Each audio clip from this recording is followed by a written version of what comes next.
Cinta, kasih sayang, dan romansa. Kapan coba orang-orang nyangka channel yang tadinya bahas belajar dan produktivitas ini pada akhirnya bakal sampai juga ke topik ini. Anyway guys, aku juga sangat-sangat tidak menyangka kalau tahun ini aku bakal berulang tahun ke-25. Aku ngerasa sangat-sangat tunggu sebentar, belum siap. Tapi ini adalah umur yang unik karena bapakku dulu menikah di umur 26 dan kakakku menikah di umur 24, yaitu adalah umurku sekarang. Jadi kadang aku dapat komen kayak, wah nggak nyangka Zahid sekarang ngomongin tentang percintaan. Wah, jangan-jangan dia udah ada doinya. Guys, aku 25 tahun ini. Oke, kayaknya fair ya bagi kita untuk menaruh topik ini akhirnya ke depan. Dan ya betul, doinya udah ada. Walau aku masih pengen ngejaga privasi dan fokus ke pekerjaan internal dulu. Tapi aku pengen ngebahas topik ini di YouTube sekarang karena kemarin aku sempat ngelakuin semacam Q&A di Instagram dan aku ngejawab satu pertanyaan yang kurang lebih kayak begini. Tips percintaan yang sehat dan sama-sama improve hit. Nah, di situ aku jawab, kalau gue ternyata lebih cocok sama yang bisa merangkul inner child dan berangkat dari sana daripada sama prestasi dan growth duniawi. Tapi views di story ini bisa sampai 2 atau 3 kali rata-rata. Dan aku juga dapat banyak banget request bahas lebih lanjut.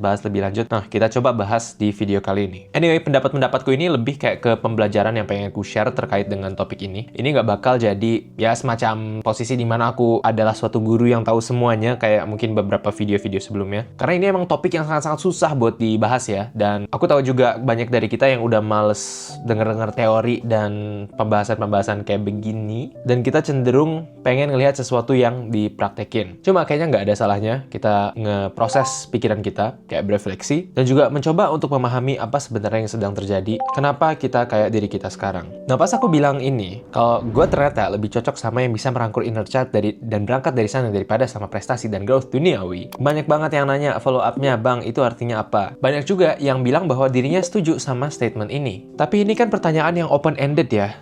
Dan kenapa aku bisa memilih jawaban ini sebagai sesuatu yang kupikirkan on the spot? Karena kalau misalnya teman-teman ikutin konten perkembangan diri, pendidikan, dan semacamnya, kita selalu dikasih standar-standar yang sangat-sangat tinggi. Bahwa kalau misalnya kita ketemu pasangan, dia harus memenuhi checklist A, B, C, D, E, F, G. Dia harus mahasiswa berprestasi ini, kuliahnya di universitas apa, itunya ini, itunya itu. Dan aku sebenarnya juga udah coba kayak mengikuti standar-standar ini, tapi entah mengapa aku nggak terlalu ketemu sesuatu yang menggerakkan hatiku gitu ketika mengikuti standar-standar ini. Karena pada akhirnya yang kusadari adalah mau orang kuliah di mana, mau orang sekaya apa, mau dia universitasnya di mana, latar belakang keluarganya kayak apa, mereka juga tetap orang. Artinya apa? Artinya, ketika mereka memenuhi checklist-checklist duniawi tertentu, itu nggak menjadikan mereka jadi superior gitu. Dan aku ngeposting follow up ke story yang tadi, aku bilang begini, menurut gue, prestasi dan posisi di dunia itu merupakan produk dari kebetulan. Siapa yang pilih dia lahir di Indonesia, bukan di Norwegia? Siapa yang pilih lahirnya di middle class, bukan upper class? Siapa yang pilih pas kelas 5 sukanya sama sepak bola, dan bukan fisika? Jadi, agak kurang reliable make prestasi duniawi untuk mengukur seberapa cocok kita di romantic relationships. Kecuali nih kita termasuk yang milih pasangan buat keputusan bisnis. Misal mau jaga aset, mau naik tangga politik, mau gedein shareholder value, dirame-ramein netizen. Menurut gue, kehidupan seperti itu rada distopian. Karena itu, gue berangkat dari siapa yang bisa merangkul inner child dulu. Setelah itu, posisi duniawinya digunakan untuk tes compatibility atau kecocokan. Kayak dia mau dan mampu nggak kerja di Indo apa di luar. Timing di karirnya gimana? Dia siap sama netizen atau enggak karena pekerjaanku berhadapan dengan publik, dan hal-hal semacamnya. Nanti kita bakal coba gali ini lebih dalam lagi, tapi mungkin teman-teman juga ngerasa struggle yang sama-samaku. Karena di mana-mana kalau misalnya kita ngikutin standar saran dari abang-abangan produktivitas, abang-abangan bisnis, mereka bilang bahwa pemilihan pasangan adalah keputusan bisnis terbesar yang bakal kamu buat. Jadi kalau buatku sendiri, ternyata pemikiran seperti ini tuh membuatku jadi maximizer yang selalu pengen menuhin atau maksimalin tiap spek di orang yang kutemui, yang mana jadinya nggak realistis karena orang kayak begitu nggak ada gitu. Dan jujur-jujuran aja, kadang ketika aku bergaul sama orang yang lebih kaya juga, status duniawinya lebih tinggi, aku nggak ngerasa lebih connect, nggak merasa lebih tergerak, bahkan kadang lebih banyak hal-hal yang ngebuatku kayak tergelitik gitu. Misalnya dengan komentar-komentar yang dibuat terhadap suatu isi sosial, atau pandangannya tentang beberapa aspek yang menurutku penting banget. Sedangkan hal ini kerap kali ku temui di orang-orang yang harus berjuang dulu gitu. gitu, yang ngerti gimana rasanya ada di titik tertentu. Dan dari statement ini, tentu ini bukan kita pengen menghakimi kalau misalnya orang kaya dia pasti kayak begini, kalau misalnya enggak berarti dia kayak gimana. Ini hanya untuk membuat poin bahwa kadang indikator-indikator duniawi itu nggak reliable gitu. Kayak zaman sekarang tuh gampang banget kan kita menggunakan tampilan-tampilan luar untuk menyembunyikan sesuatu yang mengerikan misalnya. Kita gampang untuk perform untuk orang luar, walaupun di dalamnya mungkin ada sesuatu yang masih kopong dari diri kita. Dan apalagi ya, kalau misalnya kita besar di Indonesia, harusnya kita salah satu yang paling aware dengan hal ini. Dari observasiku ke banyak keluarga Indonesia, anak-anak itu dibesarkan dengan values-values tertentu, bukan biar jadi anak yang sehat, tapi biar jadi anak yang tidak membuat malu keluarga, yang nggak buat keluarga terlihat seperti keluarga yang taat, yang patuh terhadap norma. Jadi mungkin understandable kenapa dari diri kita ada insting-insting maximizer yang kalau di caseku jadinya ngebuat perjalanan relationshipku terasa semakin toxic. Karena aku selalu mikir, apakah ini bakal di-approve sama lingkungan sosial ya? Kalau misalnya aku pilih partner yang ini, yang mana aku ngerasa cocok dalam mayoritas poin penting sama dia, tapi dia tidak diterima atau tidak cocok sama norma atau yang dianggap masyarakat bagus, apa yang harus kulakukan? Nah makanya ada beberapa pengalamanku yang dimana pas aku ketemu orang, aku jadi harus ngebuat orang itu memenuhi kriteria yang menurutku berstatus sosial tinggi di masyarakat, sehingga dia bakal naikin derajatku. Kan kita bisa lihat ya bahwa banyak dari kita mungkin datang ke relationships dengan insecurities kayak begitu, yang memang ada tanggung jawab kita di sana, tapi kita juga harus objektif dengan penjelasan bahwa ada semacam cultural conditioning yang mempengaruhi kita sehingga kita sekarang punya tendensi kayak begitu. Tentu ini cuma hipotesis aja ya. Tapi kembali ke penjelasan tadi, menurutku apa yang kita punya saat ini dan potensi duniawi seseorang itu sangat-sangat dipengaruhi oleh faktor kebetulan. Mungkin ya kalau misalnya kamu lahir di kota atau di Jakarta, aku bisa punya semacam gambaran kamu gimana. Kalau kamu gede atau kuliah di luar negeri, aku punya gambaran kamu kayak gimana. Dan itu mungkin ngasih sinyal-sinyal kecocokan soal values. Tapi misalnya nih, kita terlahir di Indonesia, pasti dong secara matematika probabilitas kita lebih kaya dari calon pasangan yang dari Norwegia misalnya, atau dari Skandinavia gitu. Pasti lebih rendah kan? Tapi apakah itu kemudian menjadikan kita lebih rendah juga sebagai manusia? Karena soalnya kita lahir sebagai WNI dan di Indonesia dengan kondisi sosioekonomi yang ada, itu kan juga bukan pilihan kita. Dan ini juga berlaku kalau misalnya kita lahir dari ras tertentu, suku tertentu, di kota atau daerah tertentu. Jadi menurutku, karena banyak banget faktor struktural yang mempengaruhi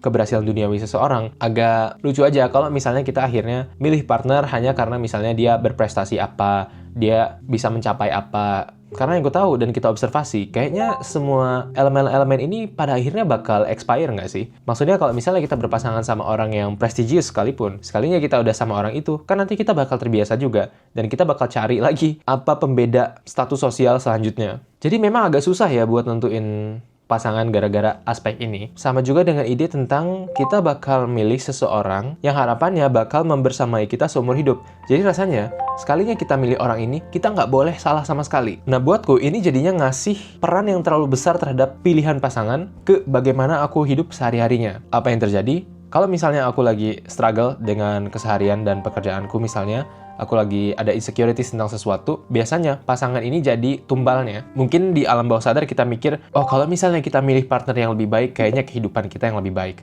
Padahal nggak akan ada partner itu. Karena masalahnya adalah masalah internal kita. Dengan kita ganti-ganti partner terus, kalau masalah internalnya nggak diberesin, kayaknya masalah-masalah itu bakal tetap ada nggak sih? Tidaknya dalam bentuk yang berbeda. Terus ada yang ngasih pertanyaan follow up. Contoh konkretnya apa dari lebih suka yang bisa memeluk inner child? Aku jawab, nggak semua orang paham kenapa kita begini. Nggak semua orang bisa nerima siapa kita di balik topeng yang kita pakai ke dunia luar. Kalau aku sih pakai indikator kayak, ini kalau misalnya aku ceritain topik yang rahasia banget, kira-kira gimana ya pendapat dia? Bisa nggak aku betul-betul jadi diri sendiri, dan setelah semua lapisan pelindung ditanggalkan, nggak ada yang berubah dari pandangan dia ke aku sebelum dan setelahnya. Nah, kalau misalnya kita mulai memilih pasangan dari aspek-aspek yang duniawi, ketika pelindung-pelindung itu mulai dicopot, dan terlihat bahwa kita tidak sekeren atau tidak sekuat, tidak setangguh apa yang kita tampilkan keluar, mulai kelihatan pelan-pelan pada menarik diri. Aku menulis itu karena menurutku, pas kita masuk ke dalam relationships, kan kita datang dengan emotional baggage kita masing-masing gitu. Kita punya pengalaman-pengalaman yang mungkin sudah terbentuk terbentuk jauh dari kita tahu calon pasangan kita ini hidup di dunia atau enggak. Bisa jadi terbentuk karena pola asuh orang tua, bisa jadi terbentuk karena pengalaman buruk dengan kisah cinta pertama waktu puber. Banyak banget faktor-faktor yang ngebuat kita jadi diri kita yang nggak semua orang bisa terima. Dan karena ini makanya aku sangat-sangat menghindari dan mewanti-wanti dan suka ngerem-ngerem diri kalau misalnya aku mulai ada tendensi berpikir gimana caranya aku bisa nyari partner yang setara. Dan setaranya itu adalah perkara aspek-aspek duniawi yang tadi kita sudah establish mostly di luar kontrol kita. Jadi menurutku yang ngebantuku untuk ngebedain apakah aku lagi nyari sesuatu yang duniawi atau bener-bener karena kayak emotional connection sama orang itu adalah nanya-nanya topik-topik yang dimana values dia bakal keluar. Misalnya aku ngebawa topik sensitif tertentu.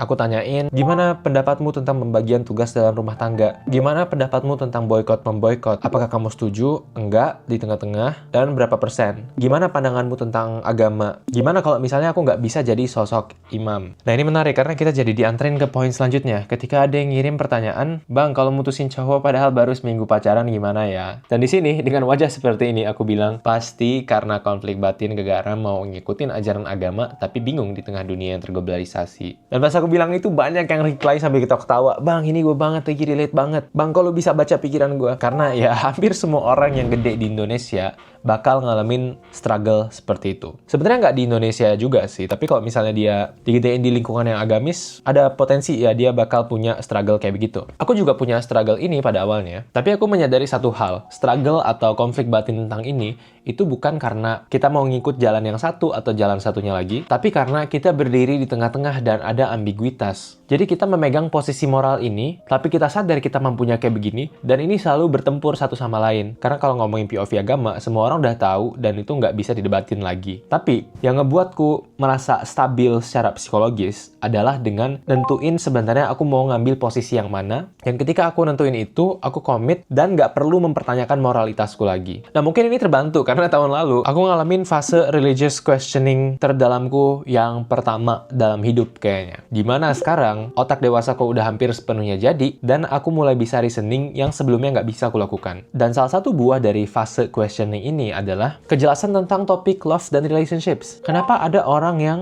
santai-santai aja dan bahkan bahagia memilih jalan yang dianggap immoral, tapi ada orang lain yang sebenarnya udah jaga-jaga dan hati-hati banget, tapi setiap harinya digerogoti rasa bersalah dan ketidakmampuan untuk berhadapan dengan realitas. Bagiku, yang ngebuatku stabil adalah ketika aku memutus ambiguitas itu. Mungkin, sayangnya, aku nggak memilih jalan yang sepenuhnya konsisten dengan moralitas yang diturunkan ketika aku besar dulu, tapi aku sekarang udah dewasa dan aku harus bertanggung jawab dengan pilihan-pilihanku sendiri, dan menurutku yang paling sehat adalah ketika aku terima bahwa posisiku yang bisa dan yang kupercayai saat ini adalah yang seperti ini. Jadi aku bakal mengikuti itu dan segala konsekuensinya. Menurutku ini adalah keputusan yang tersehat bagiku karena yang pertama, perdebatan moralitasnya berhenti. Kayak aku baik, aku buruk, aku gini, aku gitu, itu udah nggak dipertanyakan lagi. Aku terima fakta bahwa aku seperti ini sekarang, dan aku akan belajar gimana caranya meregulasikan diriku dari sini. Dan yang kedua, ini juga jadi ngebantu ketika komunikasi sama si partnernya. Karena dulu salah satu pengalaman burukku adalah misalnya ketemu partner yang nggak pakai kerudung atau kerudungnya kurang panjang. Kalau misalnya kita nggak clear dengan posisi kita di sini, yang nggak sehat bukan cuma kita secara internal aja, tapi orang lain juga bakal kena getahnya. Dia bakal bingung kenapa kita maju mundur terus. Dia bakal bingung kenapa kita menarik diri terus. Dia bakal bingung kenapa dia dibanding-bandingin. Dan pada akhirnya dia bakal sadar kalau kita masih punya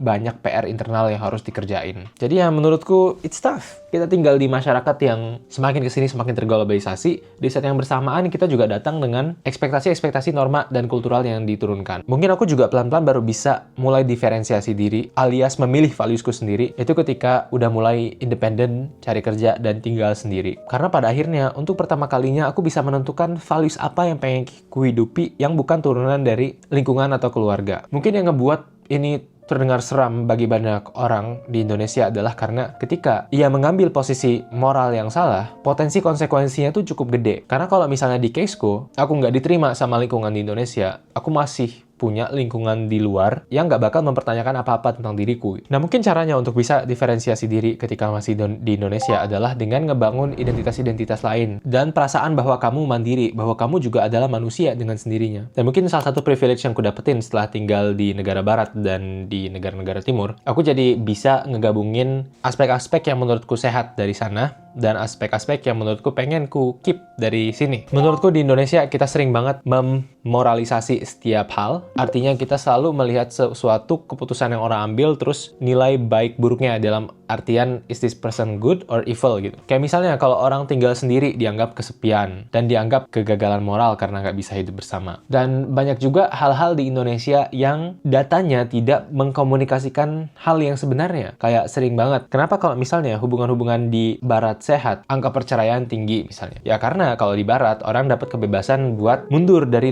relationships. Sedangkan kalau di Indonesia secara struktural konsekuensinya gede banget kalau misalnya orang mundur dari sebuah relationship atau pernikahan. Makanya kadang lebih baik untuk tetap aja di pernikahan itu walaupun seharinya ngerasa struggle dan nggak dapat fulfillment. Apalagi mengingat bahwa banyak ibu yang tidak diperbolehkan untuk mencari nafkah sendiri, dan ibu-ibunya juga dikondisikan untuk membuat atau meyakini bahwa yang seharusnya memberi itu adalah suami. Jadi ketika ibunya ada di tempat yang buruk, agak susah bagi ibunya buat keluar karena bakal kehilangan sumber nafkah, dan juga sistem perlindungan sosial kita belum cukup bagus buat melindungi ibu-ibu di posisi seperti ini. Jadi kadang kalau misalnya kita lihat angka-angka di statistik, itu tidak mencerminkan kenyataan sebenarnya. Tapi ada beberapa hal lain yang menurutku pengen ku keep atau ku pelajari dari budaya kita di Indonesia. Yang pertama misalnya bahwa pas kita menikah itu bukan cuma soal dua orangnya aja, tapi juga soal keluarganya. Dan aku juga dapat wisdom dari ajaran bahwa kita mencintai seseorang karena Allah gitu, atau karena Tuhannya, atau karena sesuatu yang lebih besar daripada kita. Karena pada akhirnya kasih sayang itu kan harusnya selfless. Memang ada ekspektasi-ekspektasi tertentu yang harus dipenuhin, tapi kan pada intinya dia seharusnya bukan transaksional. Dan wisdom ini ngajarinku gimana caranya untuk nurunin egoku, untuk ngasih lebih daripada apa yang ku minta, dan untuk sadar bahwa ini juga bukan tentang aku, dan aku. Ini adalah topik yang sangat menarik dan berlapis-lapis. Tadi aja aku bikin video ini tuh berpikir pengen bahas banyak banget topik, tapi ternyata 3 atau 4 poin aja bisa bikin aku ngobrol sampai hampir 40 menitan ini sebelum di-cut. Tapi menurutku topik-topik kayak begini kayaknya asik kalau misalnya dibicarain di podcast. Kadang aku makan di resto gitu sama teman-temanku terus ngobrol tentang topik ini dan ngerasa, wah ini kalau misalnya ada yang rekam gimana ya? Soalnya menurutku topik-topiknya sangat-sangat menarik untuk diperbincangkan. Terima kasih teman-teman. Gimana pendapatmu tentang video ini dan topik-topik yang sudah disampaikan? Tinggalkan komentarmu di bawah. Siapa tahu aku bisa bikin part kelanjutannya dan komentarmu bakal dibahas. Sampai ketemu lagi.